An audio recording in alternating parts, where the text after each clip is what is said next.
நம்ம சேனல்ல பயோகிராஃபிலாம் பார்க்குறோம். அந்த வகையில் இன்னைக்கு யாருடைய பயோகிராஃபின்னு எல்லாரும் தம்புச்சு கெஸ் பண்ணியிருப்பீங்க. ஆமாங்க, 90s one of the favourite ஆக்ட்ரஸாக வள வந்துட்டு இருந்த சார்மிளாவை பற்றி தான் எல்லாரும் இந்த வீடியோவில் பார்க்க போகிறோம்.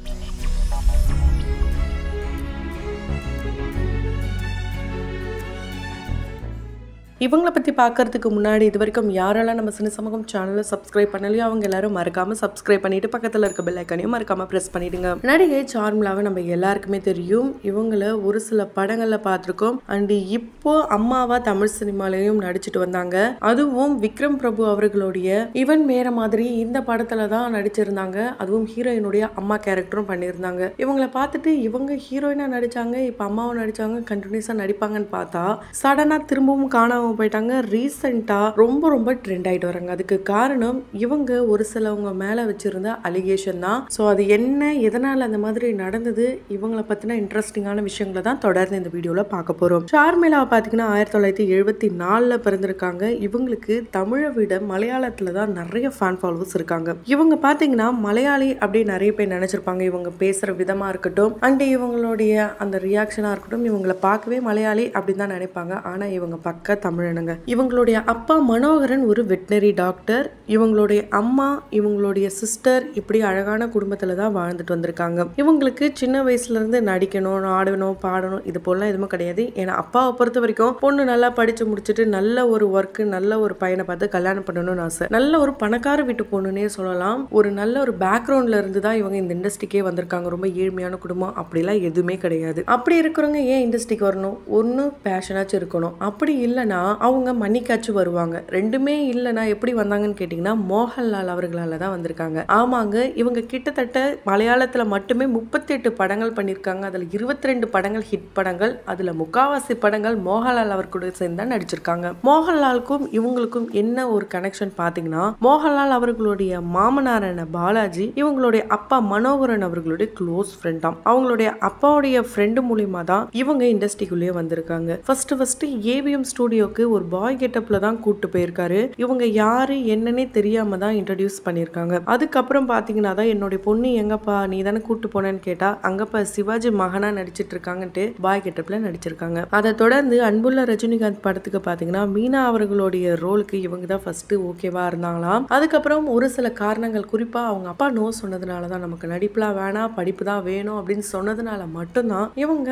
அதை அப்படியே நடிக்காம விட்டதுனால மீனா அங்க ஸ்கோர் பண்ணிட்டாங்க. இவங்க படிப்புக்கே போயிட்டாங்க. சோ இப்படிதான் இவங்க இந்த இண்டஸ்ட்ரிக்குள்ளேயே வந்திருக்காங்க. அதுக்கப்புறம் இவங்க காதல்லையோ விழுறாங்க. கிட்டத்தட்ட 16 வயசுல இவங்களுக்கு காதல் வருது. பாபு ஆண்டனி அப்படின்ற ஒரு நபர் கூட தான் வருது. அவர் ஒரு ஆக்டராகவும் இருந்திருக்காரு. அங்க ஷூட்டிங் ஸ்பாட்ல இருக்கும் போது பார்த்திருக்காங்க. இவங்களுக்கு ஹைட்னா ரொம்ப பிடிக்குமாம். அதனால அவர் ஹைட்டா இருக்கிறத பார்த்து இவங்க காதல்ல விழுந்து 2 பேருமே ஒரு லவ்லயும் இருந்திருக்காங்க. சொல்ல போனா இவங்க எந்த இடத்துல அவர் மேல காதல்ல விழுந்தாங்கன்னு பாத்தீங்கன்னா, இவங்க ஷூட்டிங் ஸ்பாட்ல இருக்கும் போது இவங்களுடைய அப்பாக்கு ஹார்ட் அட்டாக் வந்தப்போ இவரும் அவரு கூட போய் இருந்து ஒரு வாரம் அவர் கூடயே இருந்து எல்லா விஷயங்களையும் பண்ணிருக்காரு. இதனாலதான் அவங்க காதல்ல விழுந்திருக்காங்க. ஆனா காதல் எந்த அளவுக்கு தப்பு அப்படின்றத இவங்க லேட்டரா தான் புரிஞ்சிருக்காங்க. ஏன்னா இவங்க சம்பாதிச்சு ரொம்பவே சேமிச்சு வச்ச பணத்தை வச்சு கொச்சின்ல ஒரு வீடு ஒண்ணு வாங்கியிருக்காங்க. அந்த வீட்டோடைய பேர் பாத்தீங்கன்னா பாபு ஆண்டனி அவர்களுடைய பேர்ல தான் வாங்கியிருக்காங்க. அதுக்கப்புறம் இவரு விட்டுட்டு ஓடி இருக்காரு. இந்த லவ் ஃபெயிலியர் ஆயிருக்கு. இதனால இவங்க தற்கொலை முயற்சி கூட ஈடுபட்டிருக்காங்கன்னா பாருங்களேன். அந்த அளவுக்கு காதல்ல உருகி இருந்த இவங்களுக்கு திருமண வாழ்க்கைன்னு ஒண்ணு அமையுது. அதுவும் நிலைக்கலன்னு தான் சொல்ல முடியும். இது வரைக்கும் 2 திருமணங்கள் இவங்க பண்ணிருக்காங்க. இதுல அசிஸ்டன்ட் டைரக்டரா இருந்த கிஷோர் அவர் கூட தான் இவங்களுக்கு திருமணம் நடக்குது. அவரு பாத்தீங்கன்னா சர்ஜா போயிடுறாரு. அங்க போனதுக்கு அப்புறம் இவங்கள ஹவுஸ் அரெஸ்ட் பண்றாரு. நீ இதுல தான் நடிக்கணும், அதுல தான் நடிக்கணும், இப்படி நடிக்க கூடாது, அப்படி நடிக்க கூடாதுன்னு ரொம்பவே டார்ச்சர் பண்றாரு. சோ இது போல இந்த பக்கம் அவங்கள ரொம்ப ஹவுஸ் அரெஸ்ட் பண்ணிட்டு அந்த பக்கம் அவரு வேற ஒருத்தவங்க கூட கனெக்ஷன்ல இருந்திருக்காரு. இது போல அவங்களுக்கு துரோகங்களும் நடந்திருக்கு. இதனால நம்ம எதுக்கு அவர் கூட இவ்வளவு கஷ்டப்பட்டு வாழணும், இந்த மாதிரி ஒரு வாழ்க்கையே நமக்கு தேவையில்லைன்ட்டு விட்டுட்டு வந்திருக்காங்க. அப்பதான் அவங்கள பத்தி இவரு அவங்க ட்ரக் அடிக்ட், ரொம்ப ஆல்கஹாலிக்கா இருக்காங்க, ரொம்ப டார்ச்சர் பண்றாங்க, என்ன எனக்கு அவங்க கூட வாழ விருப்பம் இல்லைன்ட்டு அவரு மீடியால சொல்ல அது மிகப்பெரிய பூமாக அதுக்கு இவங்க ஒரு விளக்கமும் கொடுத்துறாங்க. சாஜாவை பொறுத்த வரைக்கும் அங்க ஆல்கஹாலிக்ஸ் கிடைக்கவே கிடைக்காது. அப்படி இருக்கும் போது எப்படி நான் ஒரு குடிகாரியா ஆக முடியும் அப்படின்ற கேள்வியை முன் வச்சதுக்கு அப்புறம் அந்த ஒரு கேஸ் வேற மாதிரி போச்சு. அதை தொடர்ந்து ராஜேஷ் அப்படின்ற ஒரு கூடியும் டிவோர்ஸ் நடக்குது. இந்த நேரத்தில் இவங்க பிரெக்னென்ட் ஆகுறாங்க.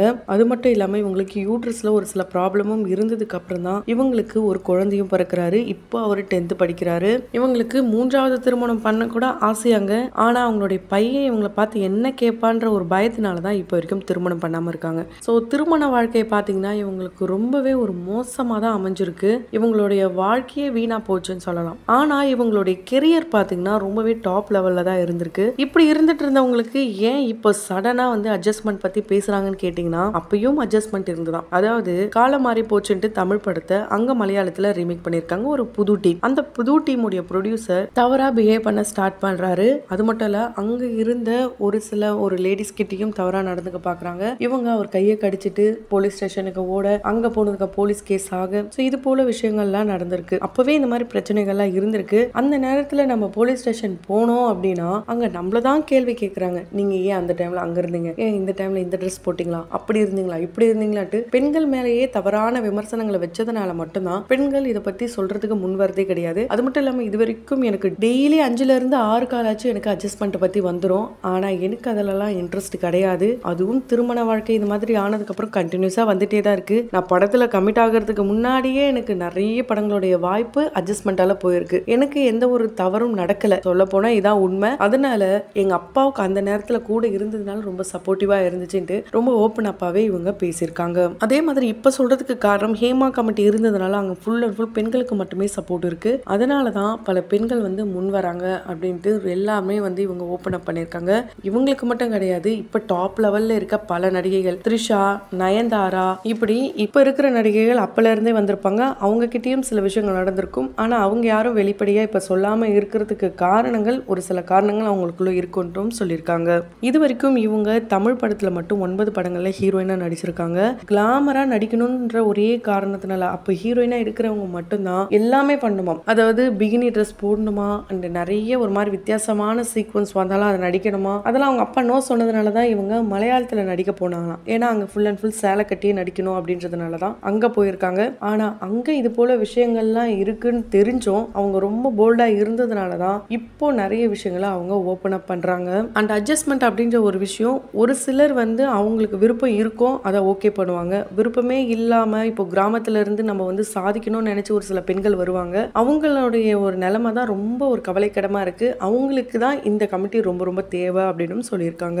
ஸோ மோகன்லால் அவர்களை பத்தி இவங்க சொன்ன விஷயம் என்னன்னா அவர் ரொம்ப ரொம்ப நல்லவராங்க. இதை பத்தி நீங்க என்ன நினைக்கிறீங்க, உங்களுடைய கருத்துக்கள் என்னன்றதை கமெண்ட் பாக்ஸ்ல மறக்காம கமெண்ட் பண்ணுங்க. தொடர்ந்து பயோகிராஃபில பார்த்து என்ஜாய் பண்ணணும்னு நினைச்சீங்கன்னா உடனே நம்ம சினி சமூகம் சேனலை சப்ஸ்கிரைப் பண்ணிட்டு பக்கத்துல இருக்க பெல் ஐக்கானையும் மறக்காம பிரஸ் பண்ணிடுங்க.